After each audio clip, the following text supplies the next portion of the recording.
न्यायपालिका ने भारत के बहुसंख्यक को हताश किया है, निराश किया है और उसका एक बड़ा कारण यह है कि जाने अनजाने माननीय सुप्रीम कोर्ट और हाई कोर्ट के जजों ने बहुत सारे गलत इंटरप्रिटेशन किया है, बहुत सारी गलत व्याख्या किया है और कई सारे गलत फैसले भी दिए हैं। माननीय हाई कोर्ट और सुप्रीम कोर्ट के जज न तो गुरुकुल में पढ़े हैं न मदरसा में पढ़े हैं, लेकिन उनको वो कहते हैं गुरुकुल मदरसा एक समान है। जजों ने न वेद पुराण पढ़ा न बाइबल कुरान पढ़ा, लेकिन कहते हैं वेद पुराण बाइबल कुरान एक समान है। हमारे जो माननीय सुप्रीम कोर्ट के जज है, न उन्होंने भगवत गीता पढ़ा, न उपनिषद पढ़ा, न उन्होंने रामायण पढ़ा, लेकिन और ना हदीस पढ़ा, फिर भी कहते हैं उपनिषद गीता हदीस सब एक समान है। ये तो वही बात हो गई कि आम और बबूल एक समान है। और कहते भी है क्योंकि आम भी पेड़ है, बबूल भी पेड़ है, भले ही आम फल देता हो, भले ही बबूल कांटा देता हो, लेकिन चूंकि दोनों पेड़ हैं इसलिए equality before law, equal protection of law, आम और बबूल एक समान है। लोमड़ी हो और भेड़िया हो या हिरन हो, दोनों का स्वभाव अलग अलग है, लेकिन हमारे हाई कोर्ट सुप्रीम कोर्ट के जज कहते हैं लोमड़ी भेड़िया हिरन सारे के सारे चूंकि एनिमल है, सारे के सारे जानवर हैं, इसलिए equality before law, equal protection of law, सब एक समान है। ये सबसे बड़ी दिक्कत आ रही है। हमारे हाई कोर्ट सुप्रीम कोर्ट के माननीय जज न उन्होंने धर्म को समझा, न उन्होंने मजहब को समझा, न उन्होंने मनुस्मृति में जो धर्म की व्याख्या है, हमारे उपनिषदों में धर्म की व्याख्या है, उसको कभी पढ़ा ही नहीं।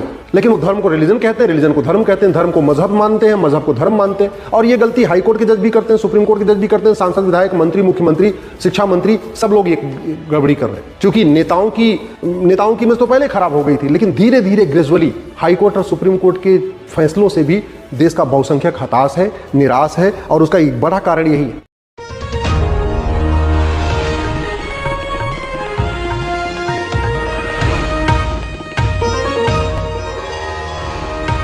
कि न्यायपालिका ने भारत के बहुसंख्यक को हताश किया है, निराश किया है और उसका एक बड़ा कारण यह है कि जाने अनजाने माननीय सुप्रीम कोर्ट और हाई कोर्ट के जजों ने बहुत सारे गलत इंटरप्रिटेशन किया है, बहुत सारी गलत व्याख्या किया है और कई सारे गलत फैसले भी दिए हैं।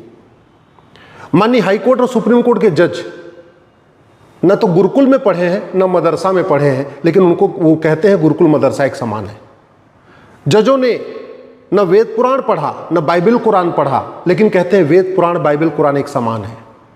हमारे जो माननीय सुप्रीम कोर्ट के जज हैं, न उन्होंने भगवत गीता पढ़ा, न उपनिषद पढ़ा, न उन्होंने रामायण पढ़ा, लेकिन और न हदीस पढ़ा, फिर भी कहते हैं उपनिषद गीता हदीस सब एक समान है। ये तो वही बात हो गई कि आम और बबूल एक समान है। और कहते भी है क्योंकि आम भी पेड़ है, बबूल भी पेड़ है, भले ही आम फल देता हो, भले ही बबूल कांटा देता हो, लेकिन चूंकि दोनों पेड़ हैं इसलिए equality before law, equal protection of law, आम और बबूल एक समान है। लोमड़ी हो और भेड़िया हो या हिरन हो, दोनों का स्वभाव अलग अलग है, लेकिन हमारे हाई कोर्ट सुप्रीम कोर्ट के जज कहते हैं लोमड़ी भेड़िया हिरन सारे के सारे चूंकि एनिमल है, सारे के सारे जानवर हैं, इसलिए equality before law, equal protection of law, सब एक समान है। ये सबसे बड़ी दिक्कत आ रही है। हमारे हाई कोर्ट सुप्रीम कोर्ट के माननीय जज न उन्होंने धर्म को समझा, न उन्होंने मजहब को समझा, न उन्होंने मनुस्मृति में जो धर्म की व्याख्या है, हमारे उपनिषदों में धर्म की व्याख्या है, उसको कभी पढ़ा ही नहीं। लेकिन वो धर्म को रिलीजन कहते हैं, रिलीजन को धर्म कहते हैं, धर्म को मजहब मानते हैं, मजहब को धर्म मानते हैं। और ये गलती हाई कोर्ट के जज भी करते हैं, सुप्रीम कोर्ट के जज भी करते हैं, सांसद विधायक मंत्री मुख्यमंत्री शिक्षा मंत्री सब लोग ये गड़बड़ी कर रहे हैं। क्योंकि नेताओं की इमेज तो पहले खराब हो गई थी, लेकिन धीरे धीरे ग्रेजुअली हाई कोर्ट और सुप्रीम कोर्ट के फैसलों से भी देश का बहुसंख्यक हताश है, निराश है और उसका एक बड़ा कारण यही है। भारत में 5 लाख बहन बेटियां साल में गायब हो रही हैं, हर साल 5 लाख बहन बेटियां गायब हो रही हैं।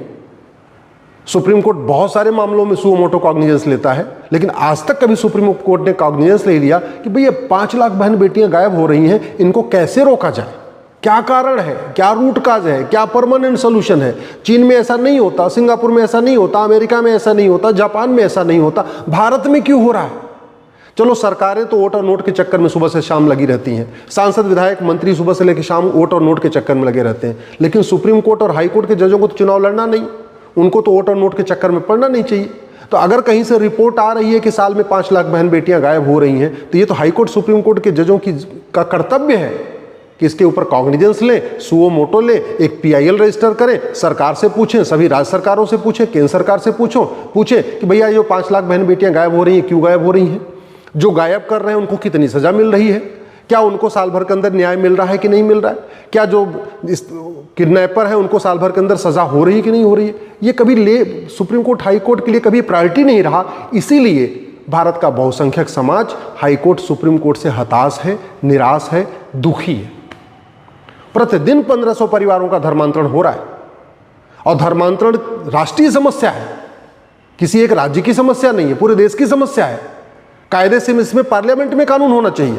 और बीएनएस में फ्रीडम ऑफ एक चैप्टर भी है, ऑफेंस रिलेटिंग टू रिलीजन, मतलब किसी की धार्मिक भावना आहत कर दीजिए तो ऑफेंस रिलेटिंग टू रिलीजन है, और किसी को कन्वर्ट कर दीजिए तो ऑफेंस रिलेटिंग टू कन्वर्जन नहीं है।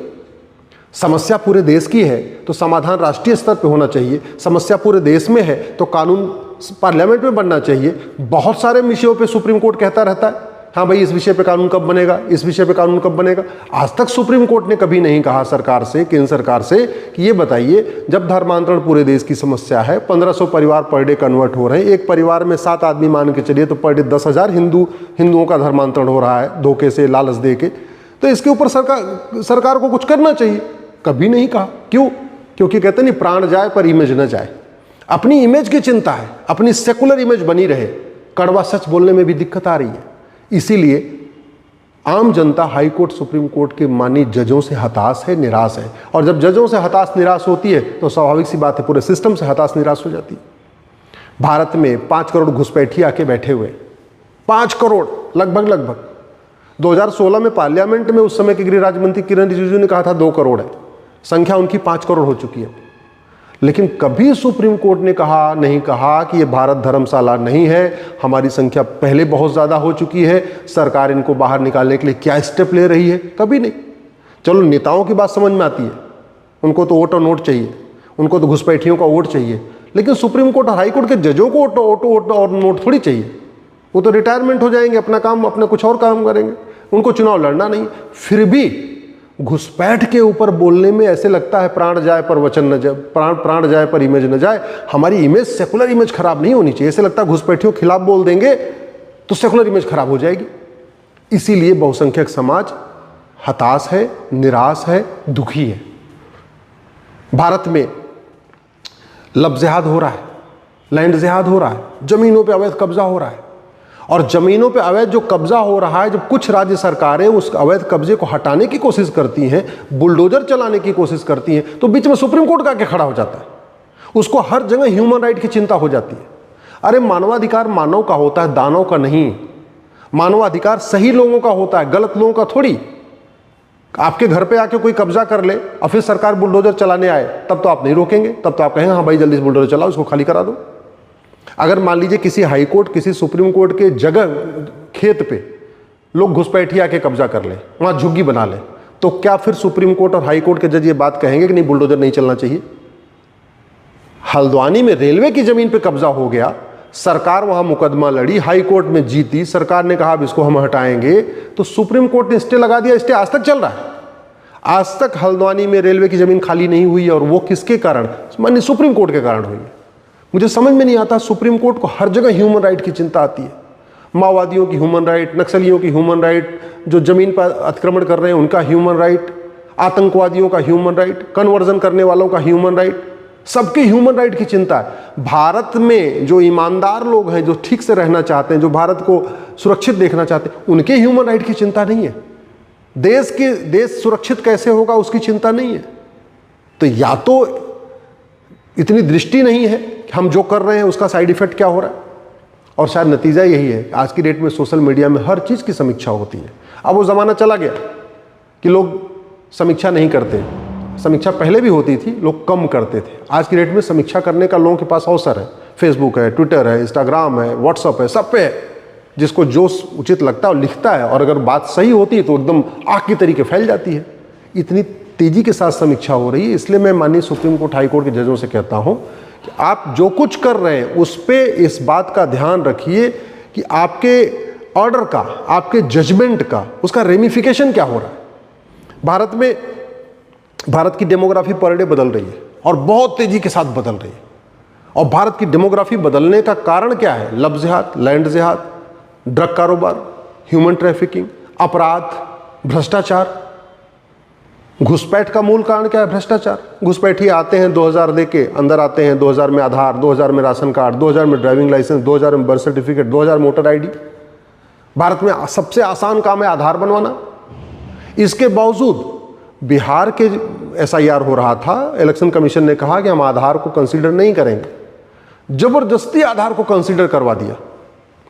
चूंकि उधर से 20 PIL आ गई और बड़े बड़े दिग्गज वकील खड़े हो गए, तो नहीं बोला जी आप 12वां डॉक्यूमेंट आधार को लो, जबकि आधार पे खुद ही लिखा हुआ है कि आधार न तो जन्म का प्रमाण पत्र है, आधार न तो आइडेंटिटी प्रूफ है, आधार सिंपल आइडेंटिटी प्रूफ है, आधार न तो बर्थ प्रूफ है, आधार न तो रेजिडेंस प्रूफ है, आधार न तो सिटीजनशिप का प्रूफ है, ये आधार पे खुद ही लिखा हुआ।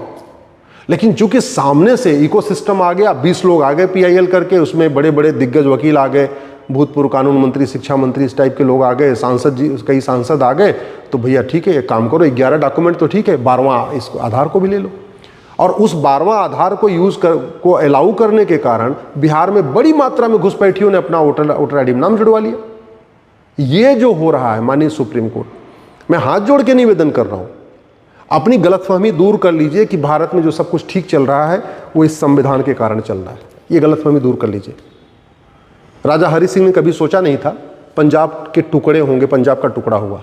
राजा शशांक ने कभी सोचा नहीं था बंगाल के टुकड़े होंगे, बंगाल के 2 टुकड़े हुए, ईस्ट बंगाल वेस्ट बंगाल। पंजाब के 2 टुकड़े हुए, ईस्ट पंजाब वेस्ट पंजाब।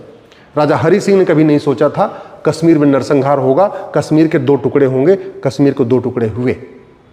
कभी लाल बाल पाल ने नहीं सोचा होगा, भगत सिंह सुखदेव राजगुरु ने कभी नहीं सोचा होगा कि भारत के 2 टुकड़े होंगे, लेकिन भारत के 2 टुकड़े हुए। और आज की डेट में भारत में 9 राज्यों की डेमोग्राफी बदल चुकी है, 800 जिलों में से 200 जिलों की डेमोग्राफी बदल चुकी है, 6000 तहसीलों में से 1500 तहसीलों की डेमोग्राफी बदल चुकी है। शायद इस बात को हमारे माननीय सुप्रीम कोर्ट के जज, हाई कोर्ट के जज या तो समझ नहीं रहे या तो जानते नहीं हैं, और जानते हैं तो उनको इसका इफेक्ट समझ में नहीं आ रहा कि 15 से 20 साल के बाद क्या होगा। जो नहीं सोचा था वो हुआ, जो राजा शशांक ने नहीं सोचा था वो हुआ, बंगाल के टुकड़े हुए। जो गांधी जी ने नहीं सोचा, वीर सावरकर जी ने नहीं सोचा, नेताजी सुभाष चंद्र बोस ने नहीं सोचा, भगत सिंह सुखदेव राजगुरु ने नहीं सोचा, वो भी हुआ, भारत के 2 टुकड़े हुए। राजा रणजीत सिंह ने नहीं सोचा, फिर भी पंजाब के 2 टुकड़े हुए। राजा हरि सिंह ने नहीं सोचा, फिर भी कश्मीर के 2 टुकड़े हुए। पंडित नंदराम टिक्कू ने नहीं सोचा था, फिर भी अफगानिस्तान से हिंदू खत्म हुए, जैन खत्म हुए, बौद्ध खत्म हुए, सिख खत्म हुए। ये बात हमारे हाई कोर्ट, सुप्रीम कोर्ट के जज क्यों नहीं समझ रहे हैं? क्यों अभी भी इस गलतफहमी में है कि वेद पुराण बाइबल कुरान एक समान होता है? क्यों अभी भी इस गलतफहमी में है कि गुरुकुल मदरसा एक समान है? क्यों अभी भी इस गलतफहमी में है कि धर्म और रिलीजन एक समान होता है? क्यों इस गलतफहमी में है कि सारे मजहब नहीं सिखाता आपस में बैर रखना? ये गलतफहमी पता नहीं कब तक रखेंगे, और शायद इसी गलतफहमी का नतीजा है उनके जो फैसले होते हैं उसका दुष्परिणाम समाज के ऊपर पड़ता है। और इसीलिए बहुसंख्यक समाज हताश है, निराश है, दुखी है और गुस्से में है।